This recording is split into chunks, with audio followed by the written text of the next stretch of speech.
everyone. In this video, I will discuss all the formulas and important points of the chapter Structure of Atom, Part 1 and Part 2 of this chapter I have already uploaded. Now let's start Part 3. Okay. So first of all, you have to learn some definitions which are very important from your exam point of view. First definition is Aufbau principle. Aufbau principle. According to this principle, you can see here, according to this principle, electron enter in different energy levels in their increasing order of their energies. Increasing order of their energies के according electrons different energy levels में enter करते हैं. Okay. Next is Hund's rule. No pairing of electron will occur in a subshell until each orbital of that subshell is half filled. Pairing तब तक नहीं होगी जब तक हर ऑर्बिटल हाफ फिल्ड नहीं हो जाता. जैसे P4 है यहाँ पर, तो 4 इलेक्ट्रॉन्स आपको फिल करनी है, 1 2 3 एंड 4. सिंगल इलेक्ट्रॉन सभी ऑर्बिटल में आपके होने चाहिए प्रेजेंट. तब तक पेयरिंग आप नहीं कर सकते. This is right and this is cross. This is wrong method. Okay. Pairing तब तक नहीं होगी जब तक हर ऑर्बिटल में सिंगल इलेक्ट्रॉन नहीं होगा. Next is Pauli's exclusion principle. No two electrons can have the same values of all four quantum numbers in an atom. किसी भी दो इलेक्ट्रॉन का सेम वैल्यूज नहीं हो सकती हैं सारे क्वांटम नंबर्स की. एक एलिमेंट है आपके पास, उसमें दो इलेक्ट्रॉन्स को जब आप कंपेयर करेंगे तो उनके सभी क्वांटम नंबर्स की वैल्यू सेम नहीं हो सकती है. इसकी एक डेफिनेशन ये भी है, इन an orbital two electrons must have opposite orientation और स्पिन. अगर एक नंबर में आपका ये क्वेश्चन आता है तो आप इन दोनों में से कोई सी भी लिख सकते हो. In an orbital two electrons must have opposite orientation और spin. Okay. Next is Heisenberg uncertainty principle. This I have already told you. It is not possible to calculate simultaneously the position and the momentum of a moving microscopic particle with accuracy. That is, delta x into delta p is greater than or equal to h upon 4 pi. Delta x है यहाँ पर uncertainty in position and delta p है यहाँ पर uncertainty in momentum. Okay. तो इसका मतलब है कि ये पॉसिबल नहीं है कि हम uncertainty in position and uncertainty in momentum को एक साथ कैलकुलेट कर पाए किसी भी माइक्रोस्कोपिक पार्टिकल का एक्यूरेसी के साथ. ठीक है. ये चारों डेफिनेशंस आपकी बहुत इंपॉर्टेंट है. अब आगे देखते हैं. देखिए, अगर आपको एनर्जी कैलकुलेट करनी है किसी भी nth शेल में, उसके आपके पास तीन फॉर्मूलाज हैं. अगर आपसे वो जूल पर एटम में पूछते हैं तो उसका फॉर्मूला होता है -2.18 इंटू 10⁻⁻18 z² अपॉन n². अगर आपसे किलो जूल पर एटम में पूछते हैं तो E is equals to -1312 z² upon n². अगर इलेक्ट्रॉन वोल्ट में आपसे पूछते हैं एनर्जी तो उसका फॉर्मूला होता है -13.6 z² अपॉन n². ये तीनों फॉर्मूलाज आपको लर्न होने चाहिए, किसी में भी वो आपसे क्वेश्चन में एनर्जी पूछ सकते हैं. ठीक है. Next point, radius of any nth shell can be calculated. इसके भी दो फॉर्मूलाज हैं.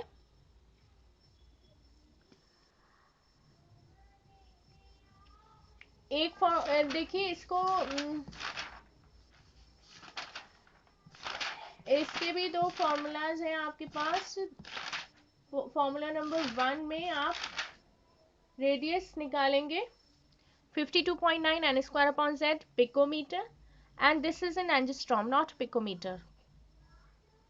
0.53 n² upon z angstrom. Okay. n is shell number here, z is atomic number here. Radius किसी भी nth शेल में आप कैसे कैलकुलेट करेंगे? किसी भी nth शेल की radius 52.9 n² upon z picometre and अगर आपसे एंजिस्ट्रॉम में पूछ रहे हैं तो वो होता है R is equals to 0.53 n square upon Z. n है यहाँ पर shell number and Z is atomic number. Okay, देखिए हाइड्रोजन स्पेक्ट्रम भी देख लीजिए. 1 2 3 4 5 है. यहाँ से स्टार्ट होता है लाइमन, बामर, पाशन, ब्रैकेट, फुंड.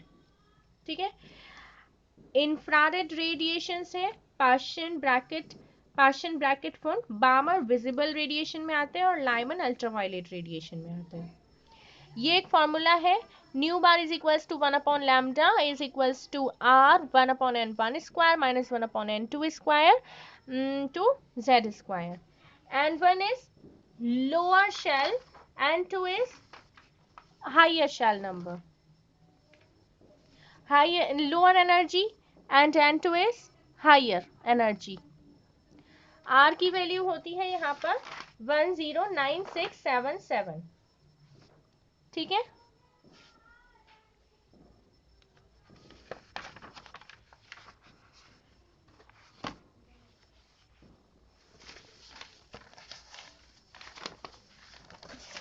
इसके आगे देखिए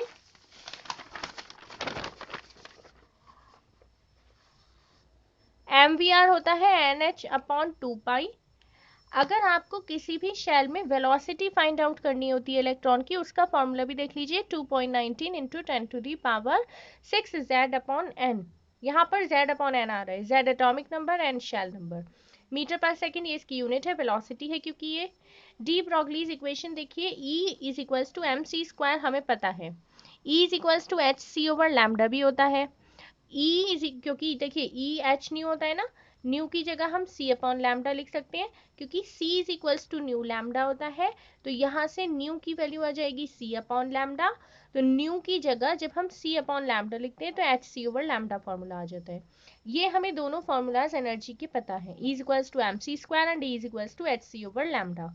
ठीक है, अब एनर्जी के जो दोनों ये वाली साइड है इनको इक्वल कर दीजिए. एम सी स्क्वायर को एच सी ओवर लैम्डा के इक्वल कर दिया है. यहाँ से अगर हम लैम्डा की वैल्यू निकालेंगे so that will be h upon m v या फिर एम सी. सी और वी दोनों एक ही है, दोनों स्पीड ऑफ लाइट है यहाँ पर. ठीक है, तो lambda is equals to h upon m v. V is speed, velocity. Lambda is equals to h upon p भी लिख सकते हैं. P is momentum which is equals to m v. Okay, next Heisenberg uncertainty principle का formula देख लीजिए एक बार. Delta x into delta p is greater than और equals to h upon 4 pi होता है. डेल्टा पी है momentum, uncertainty in momentum. Delta x है uncertainty in position. Uncertainty in momentum को हम पी को हम एम वी भी लिख सकते हैं, तो एम डेल्टा वी लिख दिया है यहाँ पर. अब delta x into delta we is greater than और इक्वल्स टू एम जो है ये वाला, इसको हम यहाँ पर ले आए हैं एच अपॉन 4 पाई एम. आपको जो दिया हो क्वेश्चन में उसके अकॉर्डिंग आप फॉर्मूला यूज कर सकते हो. क्वांटम नंबर देख लीजिए. Principal quantum number n, azimuthal quantum number l, magnetic quantum number m and spin quantum number s. And principal quantum number आपको बताता है शेल नंबर के बारे में. ये एजीमुथल क्वांटम नंबर आपको बताता है सब शेल. मैग्नेटिक क्वांटम नंबर आपको बताता है ऑर्बिटल. और ये स्पिन क्वांटम नंबर आपको बताता है ओरिएंटेशन, क्लॉकवाइज है या एंटी क्लॉकवाइज है. एल की वैल्यू होती है 0 टू n माइनस 1. एन की वैल्यू अगर आपको पता है तो आप एल की वैल्यू निकाल सकते हो 0 टू n माइनस 1 करके. जैसे आपको n की वैल्यू दे रखी है 3, तो l की वैल्यू आपके पास हो जाएगी 0 to n 3 minus 1. So l is equals to 0 1 2. 3 minus 1 is 2. तो ये आपके पास l की वैल्यू आ गई. ठीक है, m की वैल्यू होती है minus L two plus L. जैसे l की वैल्यू है आपके पास 1. ठीक है, आपको m की वैल्यू निकालनी है. So this is minus 1 to plus 1 and m is equals to minus 1, बीच में 0 आता है और प्लस 1. ये आपकी m की वैल्यूज हो गई. ठीक है, ये स्पिन क्वांटम नंबर है, स्पिन क्वांटम नंबर है। ये क्लॉकवाइज एंटी क्लॉकवाइज दो होते हैं। क्लॉकवाइज में +1/2 होती है वैल्यू और एंटी क्लॉकवाइज में -1/2 होती है। ये क्लॉकवाइज एंटी क्लॉकवाइज है क्या, जब हम इलेक्ट्रॉन को फिल करते हैं, देखिए किसी भी ऑर्बिटल है, ये आपका एस ऑर्बिटल है, इसमें जब आप इलेक्ट्रॉन को फिल करते हैं तो this is clockwise, this is anti clockwise. ठीक है, ये आपका हो गया है। अब मैं आपको आगे बताती हूँ। देखिए N+L रूल होता है एक, इस चैप्टर से रिलेटेड है, उसको भी देख लेते हैं। N+L रूल, इसमें क्या होता है, assumption with higher values of N+L has higher energy।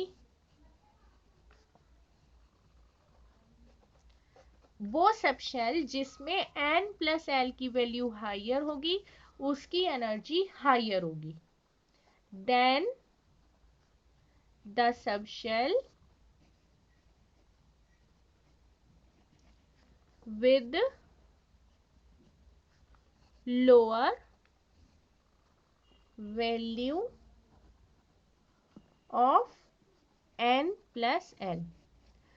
देखिए जिस सब शेल में N+L की वैल्यू हायर होती है उसकी एनर्जी हायर होती है, जिस सब शेल में N+L की वैल्यू लोअर होती है उसकी एनर्जी लोअर होती है। ठीक है, अगर आपके पास if two sub shell have same N+L value, अब देखिए ये हमें समझ में आ गया कि अगर N+L की वैल्यू हायर है तो एनर्जी हायर है, N+L की वैल्यू लोअर है तो एनर्जी लोअर है। लेकिन अगर दोनों N+L की वैल्यू दोनों सब शेल के लिए अगर सेम आ जाती है तो क्या करेंगे, तो उस सब शेल की एनर्जी हायर होगी जिसकी N वैल्यू हायर होगी, उस तब क्या करेंगे, then the sub shell with higher value of N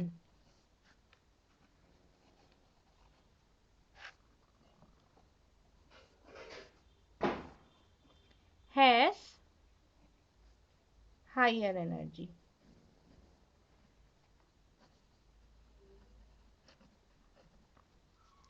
तब N की वैल्यू जिस सब शेल की हायर है उसकी एनर्जी हायर होगी। ठीक है, जैसे ये क्वेश्चन देख लेते हैं, आपके पास है 4p 3d 4s 3p and 5s। ठीक है, इनको आपको इंक्रीजिंग ऑर्डर ऑफ एनर्जी में लगाना है, इंक्रीजिंग ऑर्डर ऑफ एनर्जी में लगाना है। एक बात और देख लीजिए, एस पी डी एफ, इसमें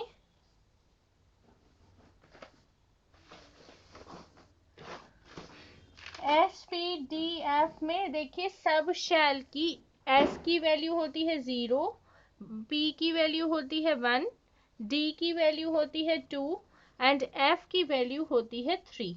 ठीक है, अब लगाते हैं N+L।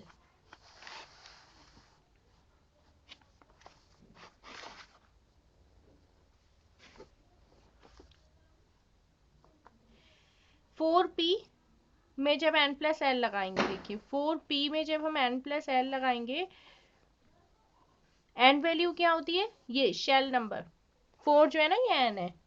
ठीक है, तो 4 प्लस p, p में देखिए p में जो L की वैल्यू है वो है 1, तो यहाँ पर 4 + 1 करेंगे, this is 5. Next is 3D. n + l value हमें फाइंड करनी है. n वैल्यू है यहाँ पर 3 प्लस d की l वैल्यू होती है 2, so this is also equal to 5. Next is 4s. n + l is n is 4 here. l of s is 0, so this is equals to 4. Next is 3p. n plus l, n value is 3 plus p, p की l value है 1, so this is also equals to 4. Now 5s.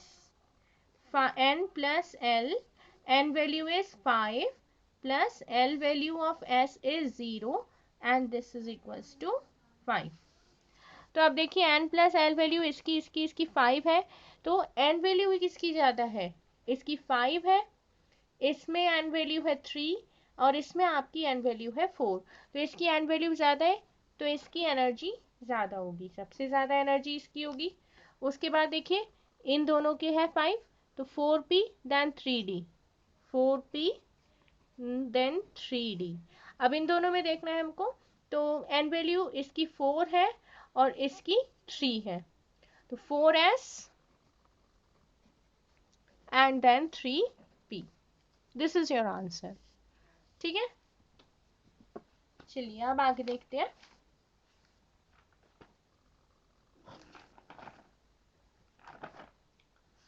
अब node के बारे में बता देती हूँ मैं.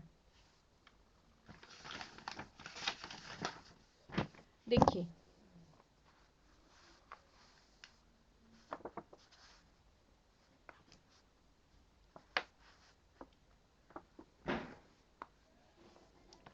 नोड क्या होता है, it is the region around the nucleus where the probability of finding the electron is 0.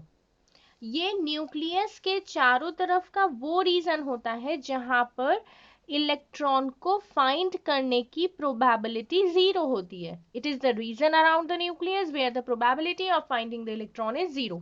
देखिए this is nucleus, this is shell number 1, this is shell number 2. अब ये जो बीच का रीजन है, दिस इज नोड. यहाँ पर इलेक्ट्रॉन को find करने की प्रोबेबिलिटी 0 होती है. देखिए नंबर ऑफ नोड्स हम कैसे निकालते हैं, नंबर ऑफ नोड्स निकालने का फॉर्मूला होता है n minus L minus 1, n minus L minus 1. Let us suppose l is equals s के लिए हमें फाइंड आउट करना है. ठीक है, s के लिए नंबर ऑफ नोड हम कैसे निकालेंगे, तो s में मैंने आपको बताया था कि s में l वैल्यू होती है 0. ठीक है, so this is n minus 0 minus 1, this is equals to n minus 1. तो s के केस में नोड निकालने की जो आपका फॉर्मूला है वो है n minus 1. ठीक है, इसी तरीके से s के लिए हमने देखा n minus 1,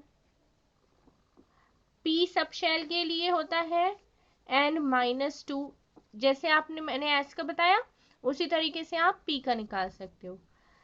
d के लिए होता है, d सब शेल के लिए होता है n minus 3, f sub shell के लिए होता है n माइनस 4. ठीक है,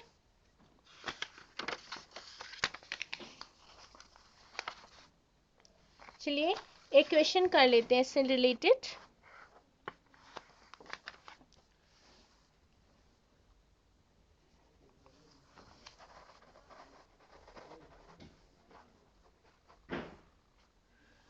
देखिए find out the number of nodes in the following subshell. ये आपको सबशेल दे रखी है 3p, 5f, 3d and 4s. इसमें आपको number of nodes find out करनी है. यहाँ पर देखिए 3p के केस में n की वैल्यू कितनी है,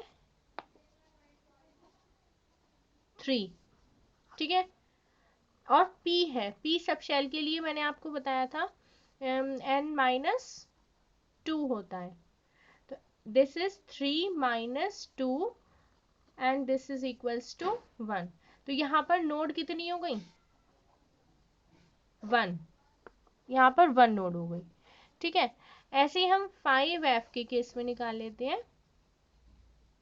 f है यहाँ पर, तो n माइनस कितना होता है 4, n की वैल्यू कितनी है यहाँ पर 5, तो 5 माइनस 4 इक्वल्स टू 1, यहाँ पर नोड है 1। ऐसे ही हम 3d के केस में निकालेंगे। d के लिए मैंने आपको बताया था n माइनस 3 होता है, तो n वैल्यू है यहाँ पर 3 minus 3 is equals to 0 node. इसी तरीके से हम 4s में नंबर ऑफ नोड्स निकाल सकते हैं। s के केस में कितना होता है n माइनस 1, n की वैल्यू है यहाँ पर 4 minus 1 is equals to 3 nodes, ठीक है। चलिए आप देखते हैं, देखिए जैसे आपके पास ट्रांजिशनल लाइंस निकालने का भी एक फॉर्मूला होता है, उसको भी देख लेते हैं। Maximum number of transitional lines, जैसे आपके पास एक क्वेश्चन है, उसमें n1 की वैल्यू आपको गिवन है 1 और n2 की वैल्यू आपको गिवन है 6, ठीक है। n1 की वैल्यू आपको गिवन है 1, n2 की वैल्यू आपको गिवन है 6। ये शैल नंबर है n1 एंड n2। अब आपसे पूछा है उसने मैक्सिमम नंबर ऑफ